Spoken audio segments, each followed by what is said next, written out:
What's good, people? Here we are once again talking about things I got a problem with. In today's episode, I got a problem with corporate America.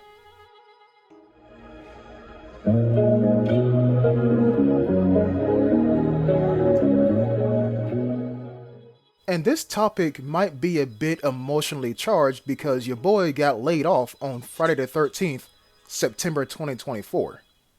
So, to say I got some things to say is an understatement. But I'm gonna keep it short for this here video. Let me know if y'all want a part 2. Let's get started. Things I can't stand or I got a problem with corporate America. The first is the 40-hour work week. As you all know, this was invented by Henry Ford whenever he made the assembly line for his Ford Model Ts. Whoop-de-woo. Cool. Good for Henry Ford. But this is 2025 and we're still doing the same shit. Granted, there are some companies out here who do a 4-day work week.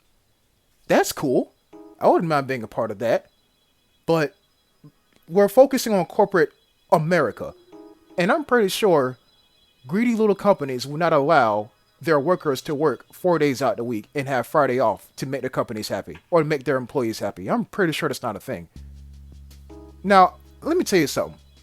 I graduated with a business degree from college, bachelor's degree, I'm pretty sure I'm good at math. Let's run some numbers real quick, shall we?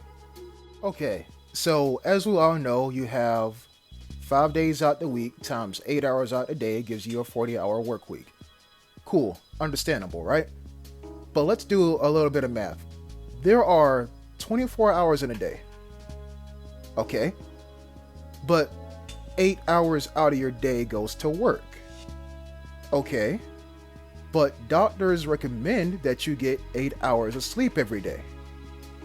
Okay, so that leaves you 8 hours out of your day to yourself. But oh, wait, hold on now.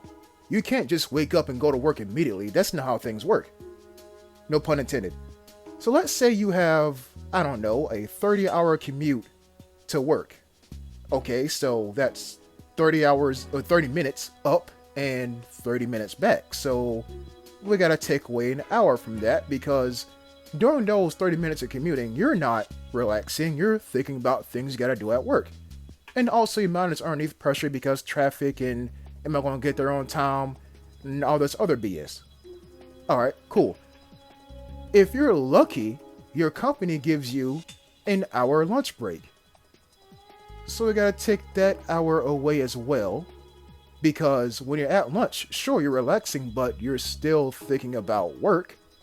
In my opinion, if you're thinking about work, you're working. That's just my opinion. So that leaves me with 6 hours out of my day to myself.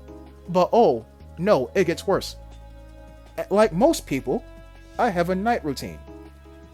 Shower, brush my teeth, wash my face, make sure I take care of myself and whatnot. You know what I'm saying?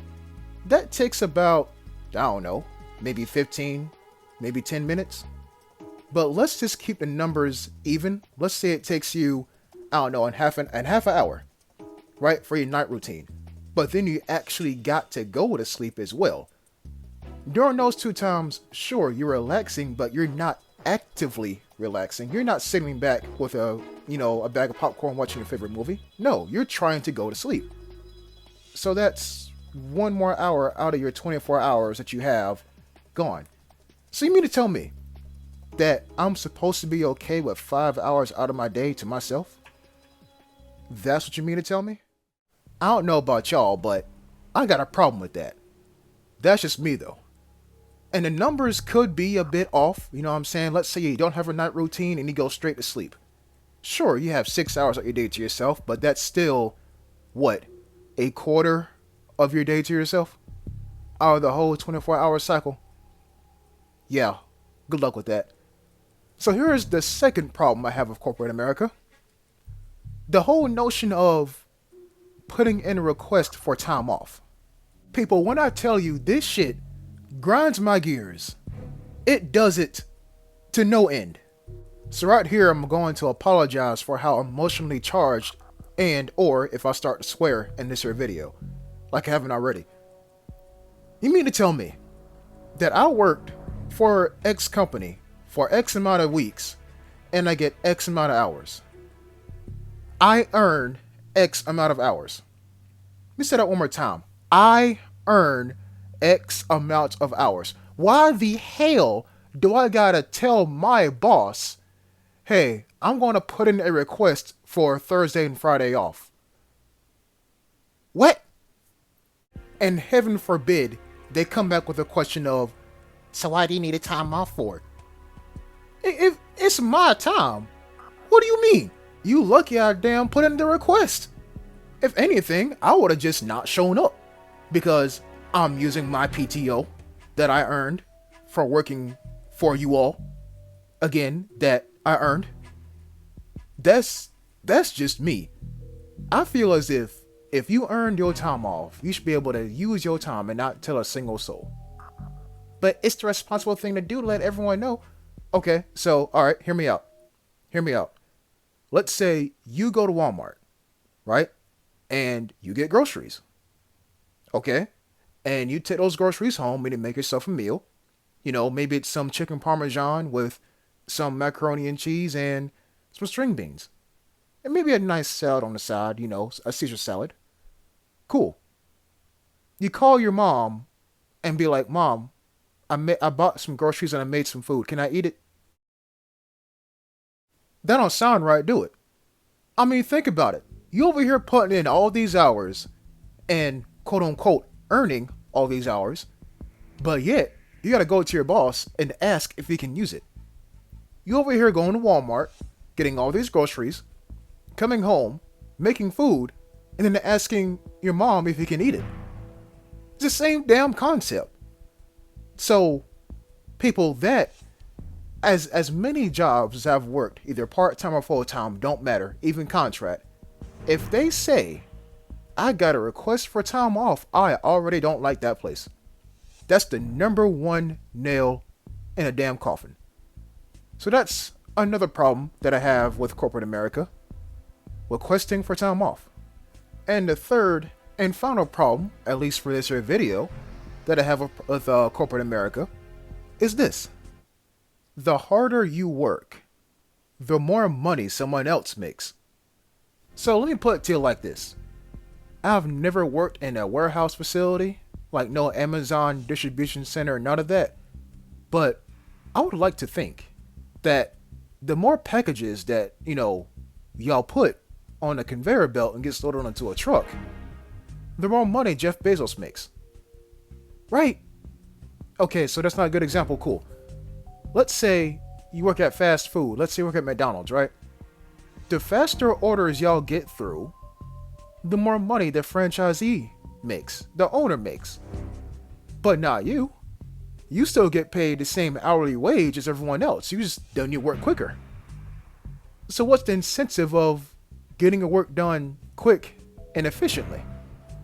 The same paycheck you get regardless of how bad or how good you do your job. Granted, if you screw up enough, then, you know, you're out the door. But if you do good, I don't know, maybe 10, 20 times, then you might get a pat on the back. You know what? Here's a perfect example of what I mean by this.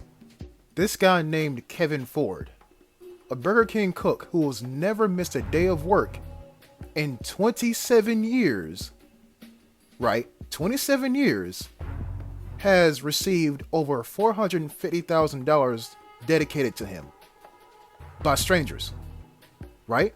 Complete and total strangers. What did Burger King give him? A small gift bag.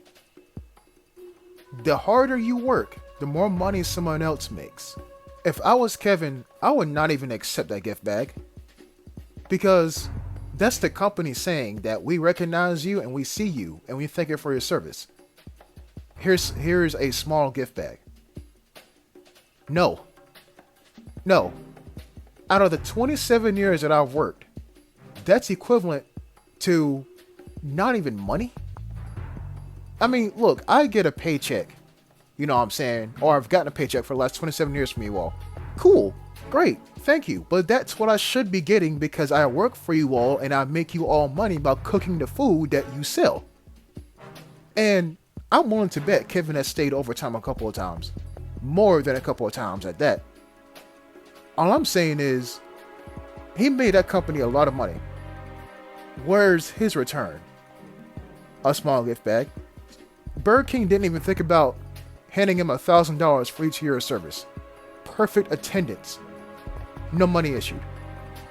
27 years in a small gift bag. Sounds scarily equivalent to 40 acres in a mule, huh? But maybe that's just me thinking out loud. Well, people, there you have it. My problems with corporate America. And out of these three, I want to say the second, which is requesting for time off. That, if you ever want to get me in a bad state, put a time off request form in front of me. Yeah, I'm crashing out on everything. People, let me know if y'all want a part 2. And I'll thank you for watching. And I'll see you next time. Until then, peace.